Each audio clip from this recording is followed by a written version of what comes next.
Be me, Ethan, 29, software engineer, sitting in a private dining room at some upscale steakhouse watching my best friend Marcus get roasted by 8 drunk groomsmen a week before his wedding. Should be fun. It's not. And then, Marcus is saying, laughing so hard he can barely talk, I got down on one knee right there in the restaurant where we had our first date, and this waiter thought I was tying my shoe. Everyone's cracking up. Someone orders another round. I'm nursing my third whiskey, forcing laughs at the right moments, trying to look normal. I'm not normal about this stuff. Jake, Marcus's co-worker, is scrolling through photos of his fiancée on his phone, showing the guy next to him the ring he bought. $8,000 worth every penny, bro. Devon, my college roommate, is talking about proposal plans for his girlfriend, thinking maybe New Year's Eve. Fireworks, champagne, the whole deal. I feel my chest tighten, the room's too hot. Ethan! Marcus raises his glass toward me. To my boy Ethan, only single guy left in the crew, pouring one out for our fallen soldier. Everyone laughs, I force a smile, raise my glass. Someone's got to keep you married, guys, honest. Speaking of, Jake turns to me, and I know what's coming. What happened with Rachel? You guys were solid. My stomach drops. Just wasn't the right fit. You said that about Emma too, Devon chimes in. And before her, Sarah. The table goes quiet for a beat. Everyone's looking at me. Marcus, drunk and sentimental. Man, I hope you find what Jen and I have. You deserve it. The chest tightness gets worse. I need air. I need them to stop looking at me like I'm broken. Devon won't let it go. He's always been the blunt one. Real talk. Why are you so weird about commitment? You get to like a year and you're out. Every single time. 8 pairs of eyes on me. The steak I ate sits heavy in my stomach. What are you waiting for? Devon presses. You're 29. You own a condo. You have a 401k. What magical sign are you waiting for? I don't have an answer. Or I do, but it's not one I can say at a groomsmen dinner. Because the truth is, I think about my dad. I think about the guest room he slept in for a year before the divorce. I think about how he'd apologize for things that weren't his fault just to keep the peace. How he got smaller and smaller until he finally left. Just not ready, man, I say finally. Jake laughs. You sound like a chick. Everyone laughs. I laugh too. We move on to honeymoon plans and the subject drops, but it doesn't drop for me. But then Marcus leans over, whiskey sloppy, and grabs my shoulder. You know what the secret is, he says, eyes unfocused. Finding someone who makes you better. Jen makes me want to be better. I nod, force another smile. My dad told me the same thing before he proposed to my mum. Marcus continues. Said marriage should make you more yourself, not less. My stomach turns, because that's the opposite of what I saw. My dad became less confident, less happy, less dad. Marcus is still talking. Jen tells me all the time. She wants me to keep my hobbies, my friends, my life. She's not trying to change me, you know? That's great, man. I manage. You'll find that too, he says, squeezing my shoulder harder than necessary. Someone who doesn't make you feel like you have to shrink. I excuse myself to the bathroom, stand at the sink, cold water running over my hands, staring at myself in the mirror. Someone who doesn't make you shrink. My dad shrank for 15 years. 3 hours later, I'm in an Uber, too drunk to drive, scrolling Instagram. Rachel posted, she's at someone's wedding, looks happy. Comments full of, you're next, and heart emojis. I close the app, stare out the window at the street lights. That night, I lie in bed, ceiling fan spinning above me, and I can't sleep. I keep thinking about Marcus saying, you deserve it, like marriage is some prize I'm too fucked up to claim. Maybe I am. I finally passed out around 3 a.m. My mom texts me Sunday morning. Coffee today? 10 a.m. at that place you like? Need to talk to you about something. I should have known it wasn't casual. I show up, Blue Bottle downtown, exposed brick, minimalist, full of people on laptops pretending to work. She's already there, herbal tea in front of her, dressed nice. She planned this? She hugs me, says, I look tired. Orders for me before I can speak. Americano, right? That's still your usual? It is, but I hate that she assumes we make small talk. Work? Fine. The wedding coming up? Fine. My apartment? Fine. But I can see it in her face, the concerned mom look, the I'm worried about you face. Here it comes. So, she says, stirring her tea slowly, I ran into Rachel's mom at Whole Foods yesterday. My stomach drops. She mentioned Rachel seeing someone new, some guy from her gym. I don't react. Mom watches me like I'm a lab experiment. She seemed surprised you two split. I was too, honey. You seemed happy. We were fine. Didn't work out. This is becoming a pattern though, isn't it? And there it is. She launches into it. She's been thinking about this. She's worried the words come, like she rehearsed them. Emotionally available. Fear of vulnerability. Commitment issues. Self-sabotage. Avoidant attachment style. She's read articles I should see someone. Her therapist has thoughts about adult children of divorce. I feel rage building in my chest like pressure in a shaken soda bottle. Maybe it's about learning to be vulnerable, she's saying. To let someone in. I know the divorce was hard on you, but you can't let it define... Mom. She stops. Looks at me. I'm staring at my untouched coffee. Why are you so afraid of marriage, Ethan?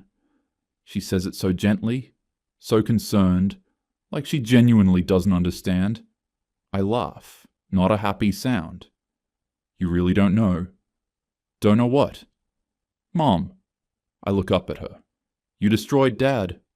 Silence. The espresso machine hisses, indie music plays. Someone laughs at another table. That's not fair, she says, defensive immediately. The divorce was complicated.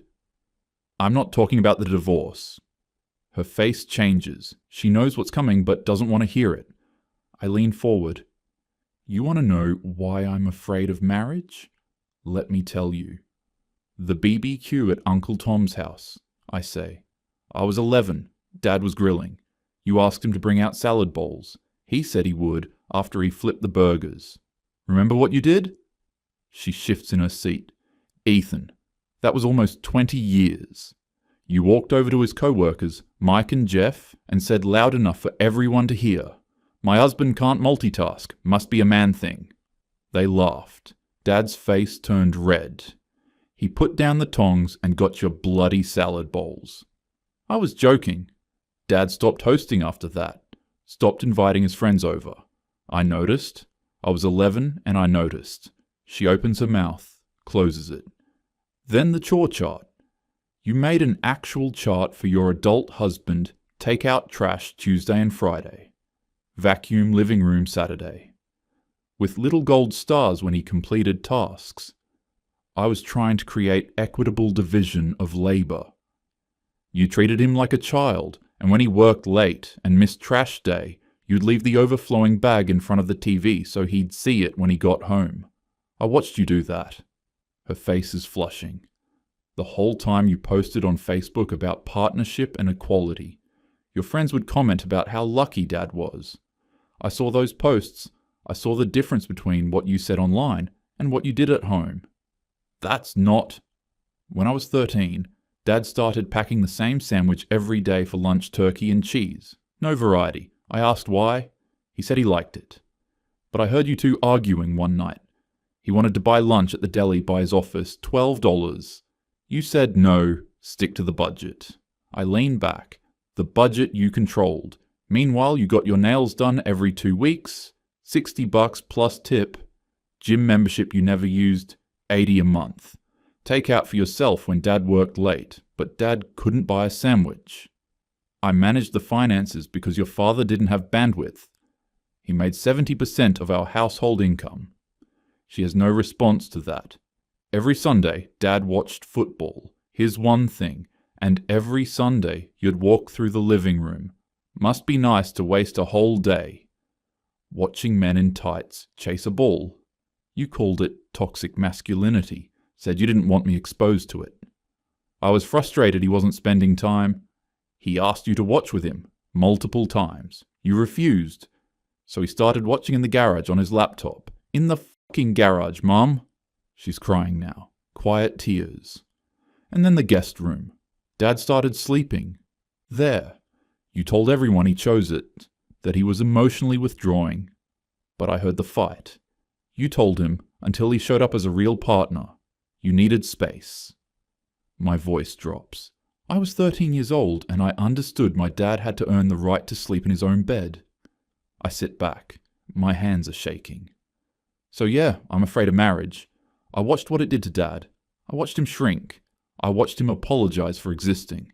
And I watched you. I stopped myself. Watched me what? I watched you feel justified every step of the way. A couple at the next table is definitely listening now. I don't care. Mom's mascara is running. She wipes her eyes with a napkin, trying to compose herself. You're painting a very one-sided picture, she says, voice shaking. Your father wasn't innocent. There were things you didn't see. Like what? He was emotionally unavailable. He didn't communicate. He'd shut down when I tried to have conversations about our relationship. Because every conversation was a trial. You'd sit him down and list everything he did wrong that week. You called them check-ins. He called them... I stop. Called them what, Ethan? He told me once, after you divorced, they felt like performance reviews where he was always failing. She flinches. I was trying to create an equal partnership, she says. Do you know how much emotional labor I carried? The mental load of running a household? He worked 60-hour weeks. You worked 35. He paid the mortgage, my school tuition, your car payment. Marriage isn't about money. Right. It's about partnership equality. So what did you contribute that was equal to 60-hour work weeks and 70% of the income? I raised you. We both know Dad did half the parenting until you pushed him out. Silence. She tears the napkin in her hands into small pieces without seeming to notice. You wanted equality in chores, but not financial responsibility. I continue. You wanted him to do half the cooking, but you had veto power over what he made. You wanted him to communicate, but only about what he was doing wrong. That's not equality, Mom. That's control. He withdrew emotionally first, she tries. He stopped being present. I remember when Dad was present, I was 8, maybe 9. He'd come home and ask about your day. Try to hug you. You'd stiffen. One-word answers. Go back to your phone. That's not... I remember him bringing you flowers once you said, what did you do wrong? Like the only reason he'd buy flowers was guilt. He never bought them again. Her face crumbles. He didn't withdraw first. He stopped trying after years of being punished for it. She's fully crying now. The barista glances over, concerned. I did my best, Mom says. Marriage is hard. I was working through my own issues. Do you remember what you told me the day Dad moved out? She goes pale. She remembers I was 14, crying. I asked if you'd get back together, and you looked me right in the eyes and said, marriage is a trap men use to control women. I'm free now. I was hurt. I was processing. I was 14. People are staring now. I don't care.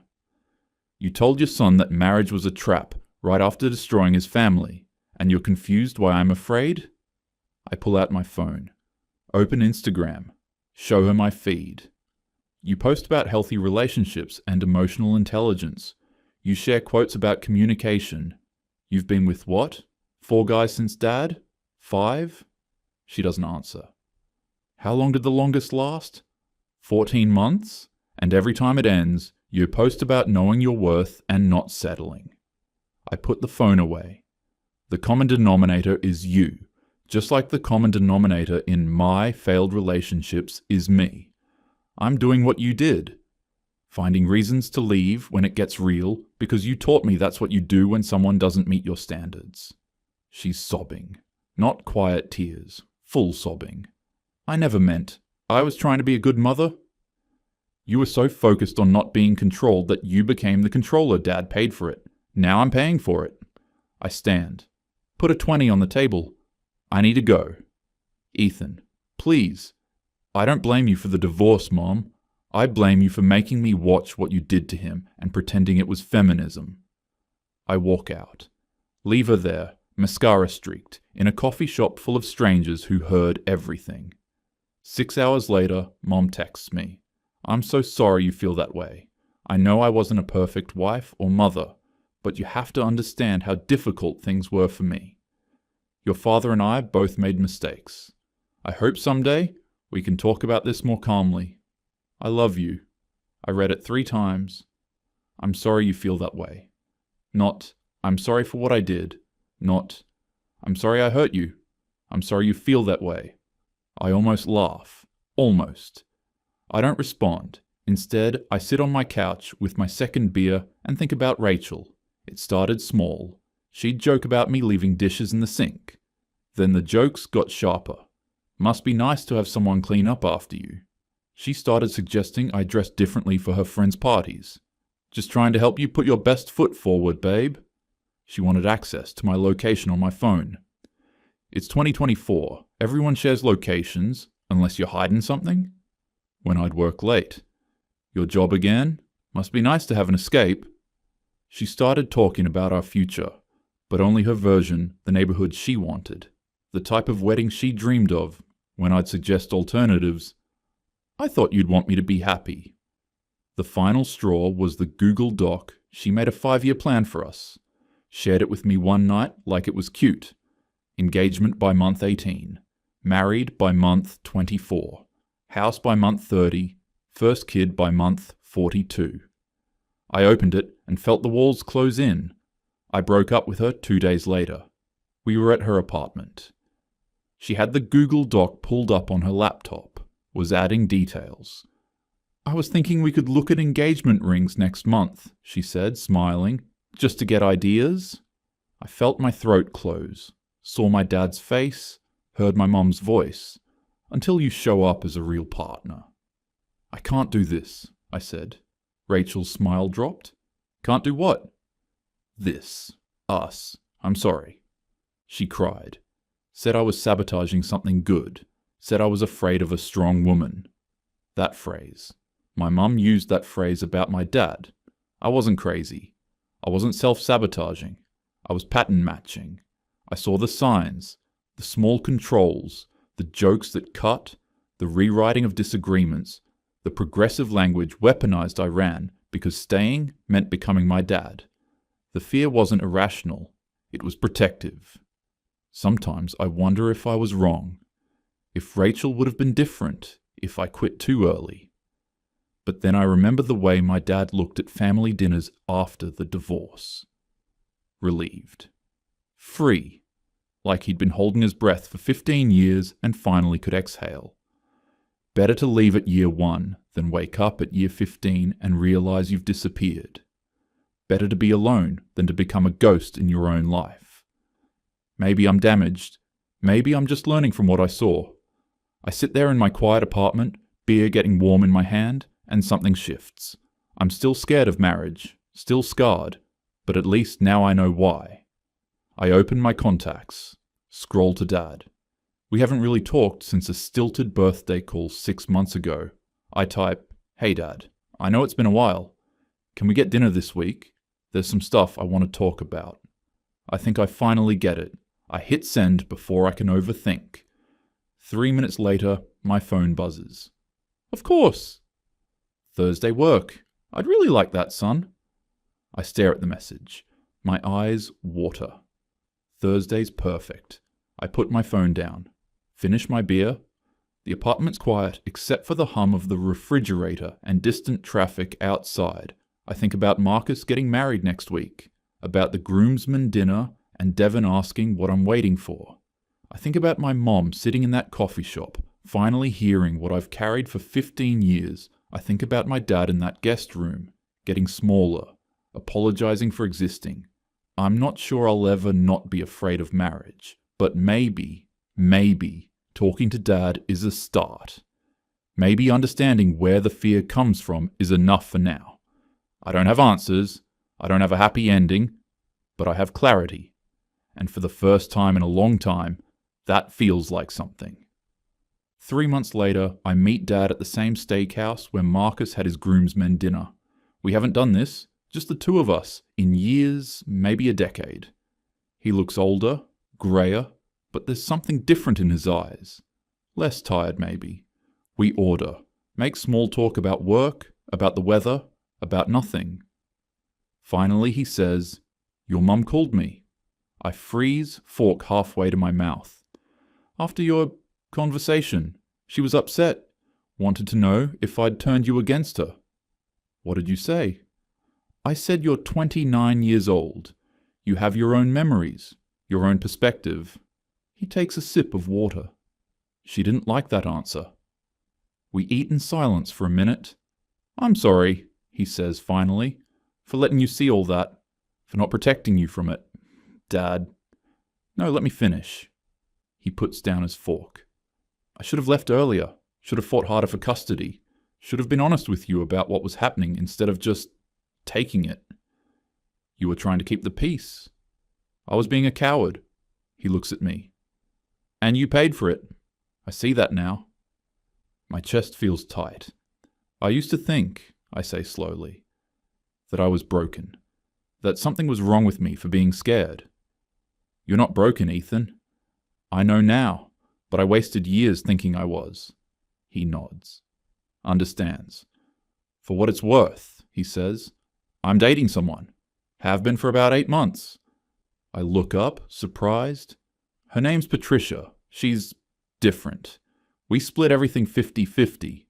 She doesn't keep score. Doesn't make me feel like I'm failing some test I didn't know I was taking." He smiles a little. "I didn't think I'd ever want to try again, but she makes it feel safe." "That's good, Dad. Really good. I'm telling you because I want you to know it's possible to not carry what I carried. You can be careful without being paralyzed." We finish dinner. He pays. Insists on it. In the parking lot, before we get in our separate cars, he hugs me. Actually hugs me. Tight. "I'm proud of you," he says. "For confronting it? For not just accepting the fear?" "I learn from the best," I say. He laughs. Sad but real. "Learn from my mistakes, not my example." I drive home that night, and I don't feel fixed. I don't feel healed, but I feel less alone.